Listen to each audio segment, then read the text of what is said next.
Allora, Presidente Ghiraldo, la questione era anche, chiamiamola volgarmente cilindrata, le dimensioni insomma della macchina, il peso e l'utilizzo. Una macchina grande, importante, il classico SUV, eccetera, elettrico, ci siamo o non ancora? Mi ricordo che ne parlammo anni e anni fa, sia con lei ma anche con lei, e c'era ancora un attimo di a che punto siamo, che stato è dell'arte? Allora, una delle cose che frena molto l'elettrico è l'ansia da rifornimento. C'ha ragione. Ecco, noi siamo abituati con l'endotermico e sappiamo che ogni 20, 30, se non meno chilometri troviamo la nostra stazione di servizio. Ci fermiamo, il tempo necessario per fare 3 minuti e si riparte, 3 minuti, si mantiene 5 minuti, lungo l'autostrada anche di più, perché dopo se noi facciamo rifornimento magari ci andiamo al bar e mangiamo, per cui però c'è l'attendibilità dell'appuntamento, cioè l'appuntamento a quell'ora uno fa i propri calcoli di strada, di traffico, di pieno, oppure lo fa prima e può rispettare. Può rispettare. Allora, con l'elettrico bisogna cambiare la mentalità.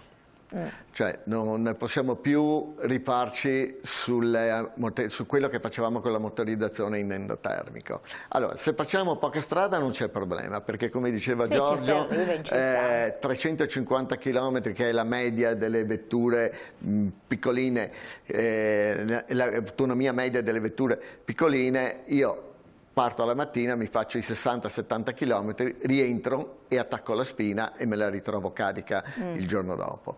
Il problema è quando facciamo delle percorrenze più elevate.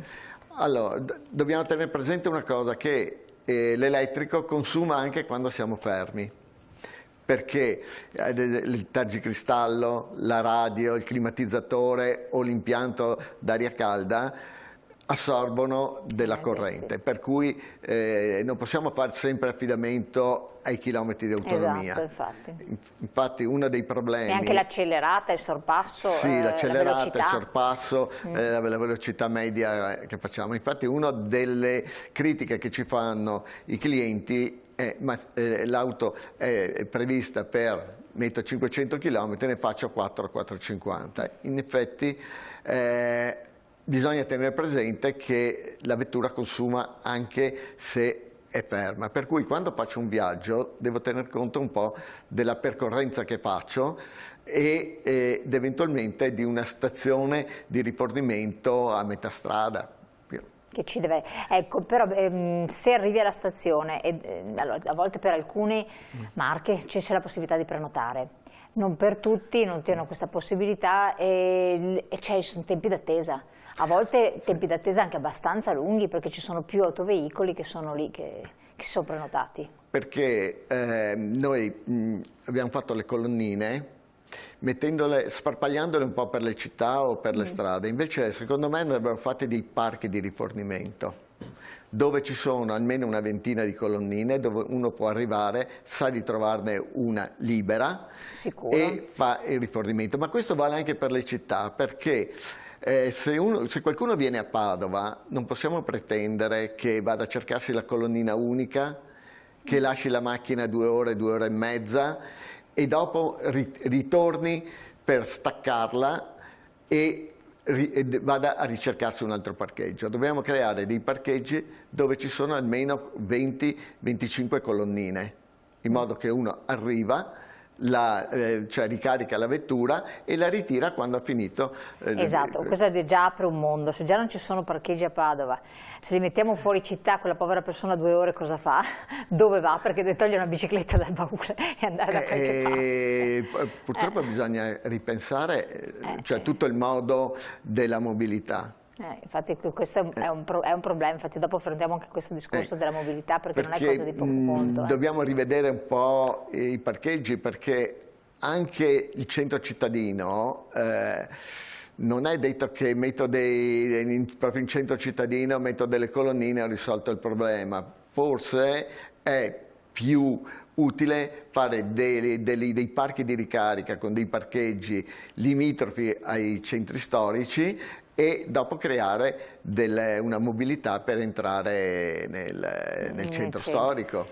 Rivedere la mobilità delle città, e poi il Presidente diceva, l'ha ributtato a lei, attacco la spina quando arrivo a casa. Sì, se a casa hai la spina, allora, perché se vivi in una città, anche Milano, dove hanno messo le zone ZTL, puoi girare con la macchina elettrica ma non la ricarichi, certo. Cioè, non attacchi nessuna spina. Allora diciamo che noi abbiamo un certo numero di colonnine in Italia in generale, però non ne abbiamo moltissime fast charge, quelle con le quali ricarichi l'auto in 20 minuti, in un quarto d'ora, in 25 minuti. Chiaramente purché l'auto possa ricevere tutta quella energia. Bravo, esatto, anche questo è un altro aspetto, infatti. Ecco, allora secondo me bisogna installare colonnine oltre i 100 kW, quindi da 100, da 200, da 300, perché così certi tipi di macchine si possono ricaricare in un quarto d'ora, 20 minuti. È già diverso che non stare fermi 2 ore, 2 ore e mezza, 3 ore per ricaricare l'auto. Poi c'è il tema di chi abita in condominio. Sì. Chi abita in condominio, ricaricare un'auto elettrica, diciamo che chi abita in appartamento, in casa, eccetera, riesce a caricarla la sera, attacca la spina, e direi che in linea di massima in una notte la ricarica, riparte il giorno dopo, eccetera. Chi abita in condominio, evidentemente bisogna creare le infrastrutture che permettono nei parcheggi limitrofi al condominio di poter utilizzare la ricarica e le colonnine.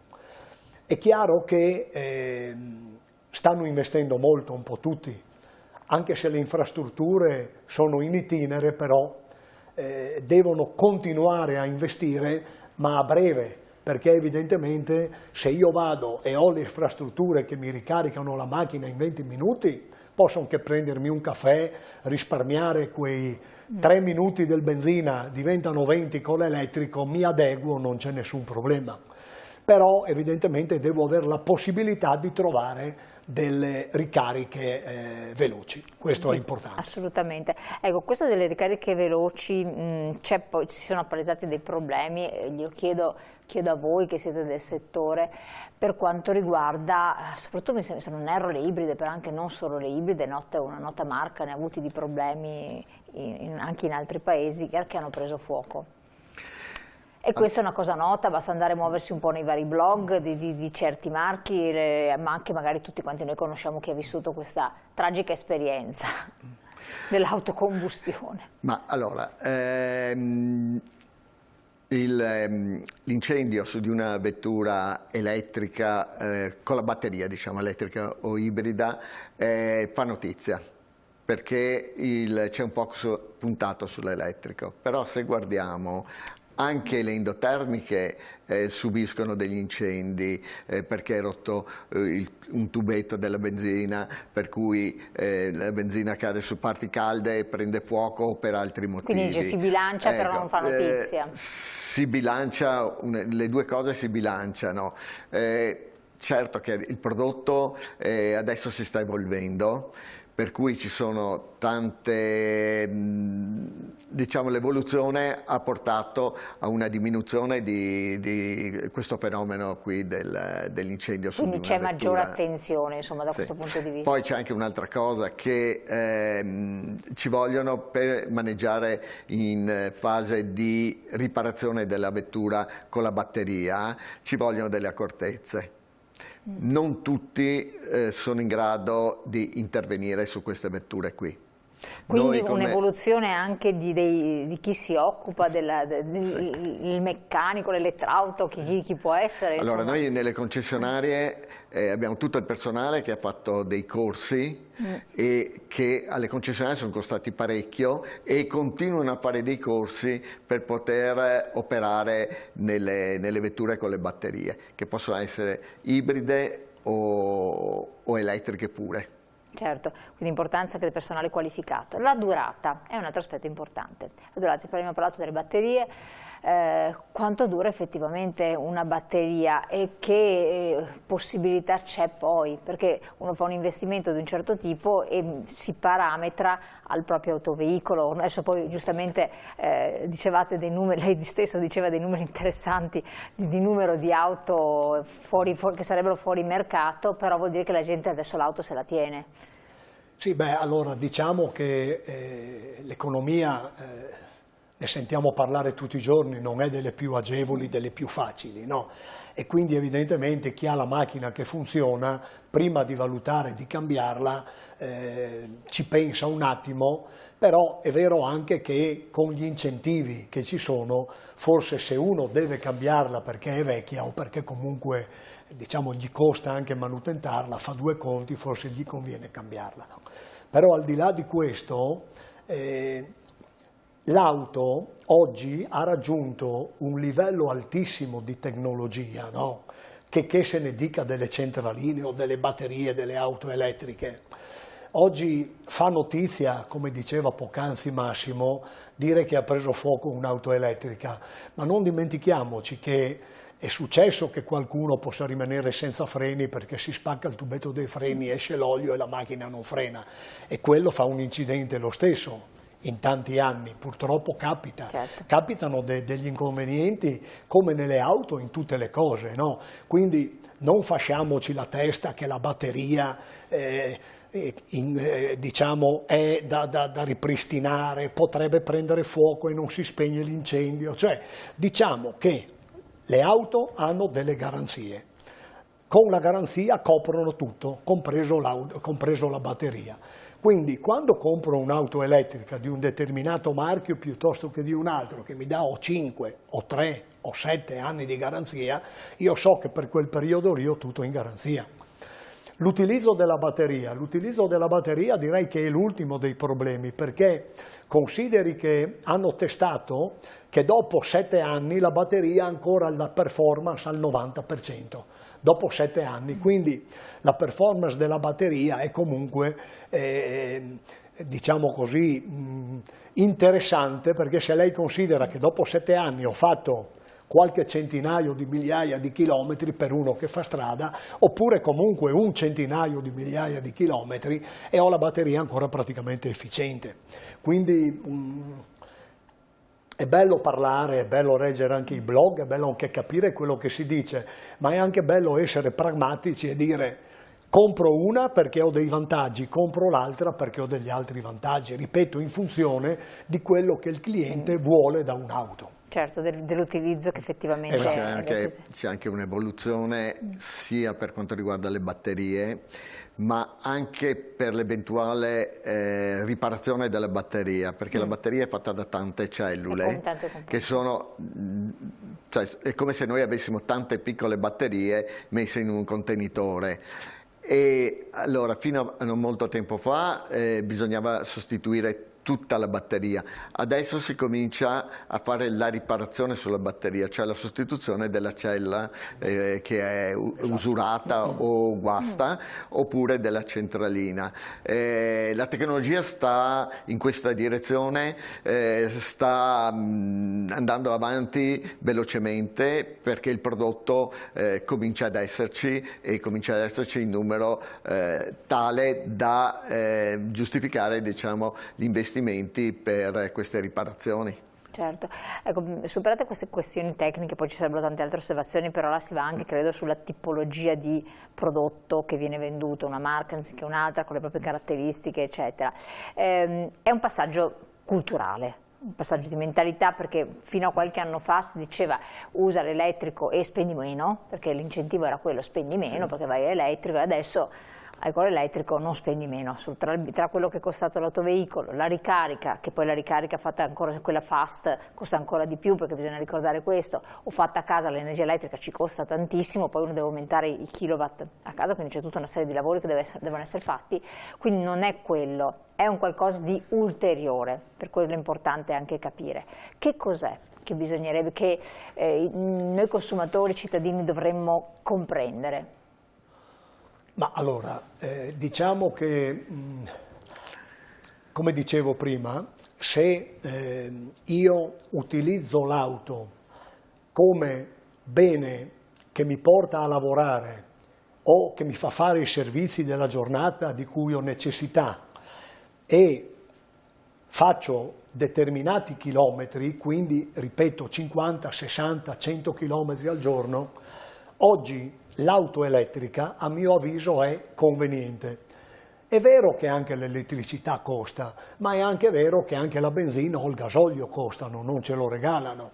Allora, se però spendendo un pochino meno o anche alla stessa cifra, perché poi dipende anche del costo dell'energia, riesco comunque a ottimizzare innanzitutto l'inquinamento, no? Perché andando a elettrico inquino meno, quindi aiuto, ma soprattutto ho meno manutenzioni. Non dimentichiamoci che negli anni manutentare un'auto elettrica costa meno che manutentare un'auto termica, no? Quindi se invece l'utilizzo che ho io dell'auto è un utilizzo che mi consente, che mi chiede, che mi richiede di fare più chilometri perché la uso prettamente per lavoro anche su tragitti lunghi, evidentemente oggi ancora non siamo pronti per l'auto elettrica. Non siamo pronti perché o sono uno che vuole organizzarsi e a tutti i costi va con l'auto elettrica ma deve scegliersi dei tempi diversi per poter andare con l'auto elettrica, perché ripeto, vai a Milano, parti, devi ricaricare a Brescia, ma no, non serve, arrivo anche a Milano, d'accordo, ma a Milano devo trovare l'hotel che mi ospita che abbia la colonnina, quindi devo programmarmi il viaggio. Allora, per farla semplice, io direi che l'auto elettrica è molto interessante sui brevi tragitti, quindi l'utente della strada che va 50-60 km al giorno, 100 va benissimo, perché arriva la sera a casa, ricarica, non ricarica a casa, va al supermercato, attacca la spina, magari trova la fast charger, ricarica in un quarto d'ora mentre fa la spesa. È un utilizzo molto più... È un utilizzo diverso. Mentre invece se vogliamo fare chilometri dobbiamo ancora oggi usare l'auto ibrida, plug-in magari, perché mi consente di utilizzare sia la batteria che il motore termico. Ecco, questo è un bel compromesso e quindi avere la possibilità di essere libero, di fermarmi in 3 minuti a fare il pieno di benzina o anche fare un po' di ricarica per riportare la macchina, la batteria a 70-80 km di autonomia. Certo, comunque questi incentivi, perché il tema è poi riguardano anche le aziende.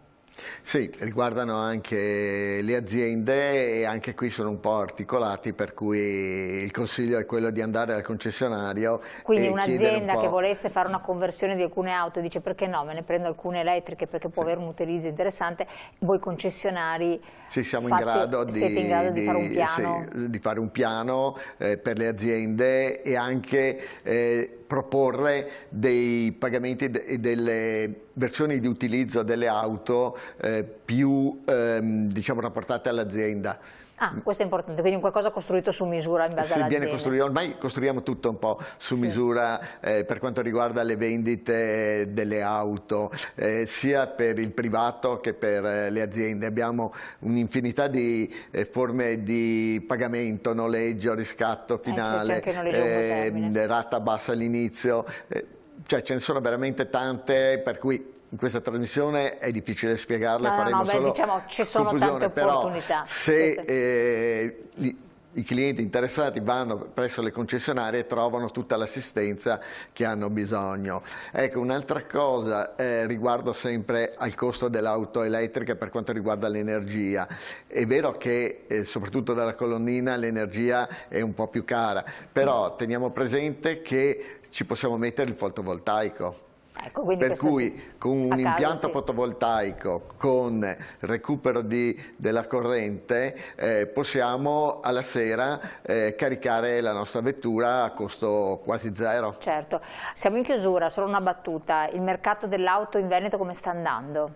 Allora, il mercato dell'auto in Veneto i primi 5 mesi ha un più 3,5%. Buono. Direi che è un mercato però che ha sofferto, perché quello che noi leggiamo è il mercato delle targhe, quello che invece è reale, il mercato è quello delle vendite, e le vendite i primi 5 mesi hanno sofferto proprio perché tutti aspettavano gli incentivi e quindi hanno avuto un calo abbastanza importante, però siamo fiduciosi, insomma. Certo, ci sono prenotazioni?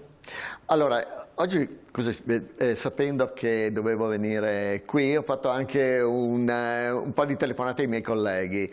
Allora, nei saloni in questi giorni, diciamo dal sabato ad oggi, qualcuno è stato aperto anche la domenica, c'è stato un certo interesse. Questo interesse tradotto in contratti non è ancora presto, però ad esempio abbiamo tradotto in contratti le aspettative, cioè tutti i clienti che aspettavano l'incentivo e che magari erano venuti i mesi precedenti. Alcuni di quelli abbiamo già chiuso il contratto, e soprattutto sulle vetture tutte elettriche. Tutte elettriche, quindi il tipo di cilindrata, cioè tipo piccole, grandi? Adesso non ho chiesto se erano comunque piccole e grandi, però sì, adesso faccio un attimino riferimento. Nella mia azienda sono state sia le piccole che le grandi. Interessante, perché poi... Però ecco, teniamo presente che devono essere tutte sotto i 35.000 euro, per cui 35.000 euro più IVA non possiamo andare sull'alto di gamma, sul premium. Perché erano tutti quelli che aspettavano questi benedetti bonus, questo bonus per l'incentivo all'auto, perfetto. Grazie, bravissimo, riuscita anche a fare una panoramica reale del tangente. Io Presidenti vi ringrazio, Presidente Sina di Confcommercio Veneto, Presidente Ghiraldo di Ascom Padova, sempre settore automotive, grazie di essere stati qui con noi, grazie a voi telespettatori di averci seguito, insomma per avere poi nel dettaglio, anch'io li ho stampati tutti i fogli, effettivamente è un po' complesso, meglio andare direttamente dai concessionari, farsi fare un piano personalizzato, un abito su misura per capire quali incentivi spettano a che cosa e a chi. Grazie ancora, buona serata.